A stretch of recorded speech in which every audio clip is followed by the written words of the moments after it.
అందరికీ నమస్కారం అండి. నేను ఇప్పుడు కాకరకాయ పులుసు వేస్తున్నా. చూడండి, ఆయిల్ వేస్తున్నా. ఇదిగోండి, కొంచెం మెంతులు, కొంచెం బ్రౌన్ కలర్ రావాలి, ఆవాలు, జీలకర్ర, ఇదిగోండి మినపప్పు, ఒక 2 ఎండుమిర్చి,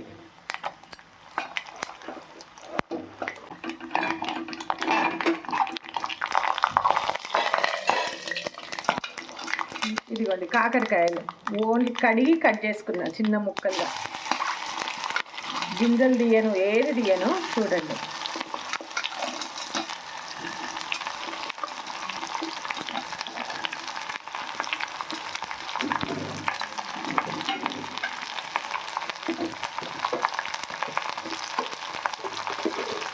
ఇదిగోండి సరిపోయేంత ఉప్పు,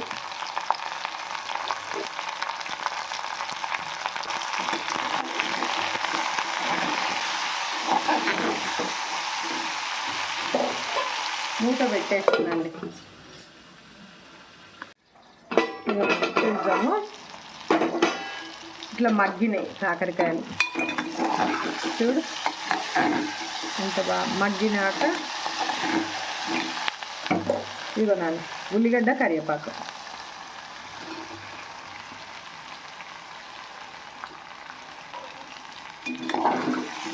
ఇది ఒక 5 నిమిషాలు మగ్గాలి. చేదు ఉండదు, అస్సలు చేదు ఉండదు. కాకరకాయ చాలా టేస్ట్ ఉంటుంది. మళ్ళీ కొంచెంసేపు మూత పెడతాను. తీస్తున్నాను మళ్ళీ.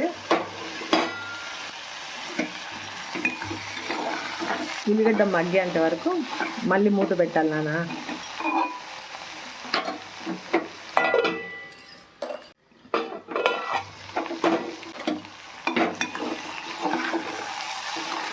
కొంచెం ఉల్లిగడ్డ మగ్గాలని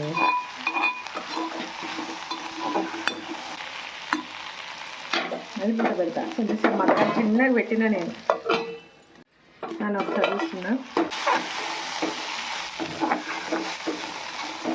అల్లం ఎల్లిగడ్డ, కొంచెం పచ్చి వాసన, కొంచెం వేగాలి, పోవాలి. అల్లం ఎల్లిగడ్డ పచ్చి వాసన. నాన్న పసుపు, గువా,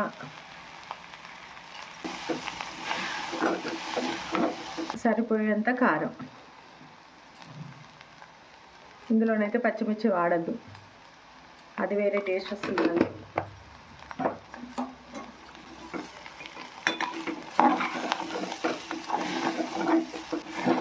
కొంచెం నూనె పడుతుంది నాన్న, నూనె వేస్తున్నా. పులుసులో బాగా పడుతుంది నూనె.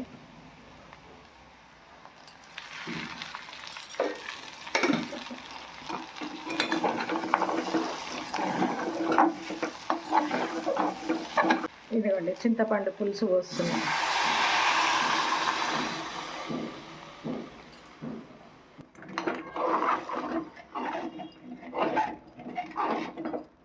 ఇదిగోండి జీలకర్ర మెంతుల పొడి, బెల్లం, నువ్వులు పల్లీల పొడి,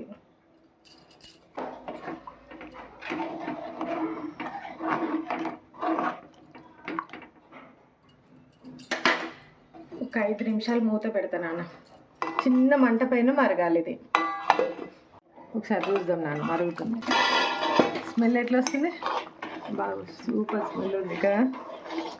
కొంచెం చిన్న మంట పైన కొంచెంసేపు ఉడకాలి.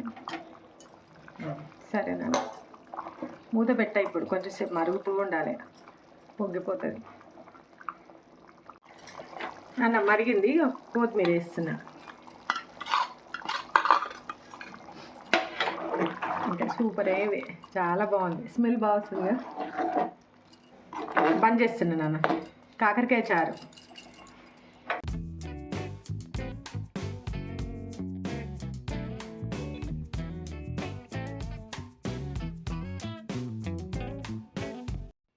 నమస్తే అండి. నా వంటలు కనుక మీకు నచ్చినట్టయితే లైక్ చేయండి, షేర్ చేయండి, సబ్స్క్రైబ్ చేసుకోండి.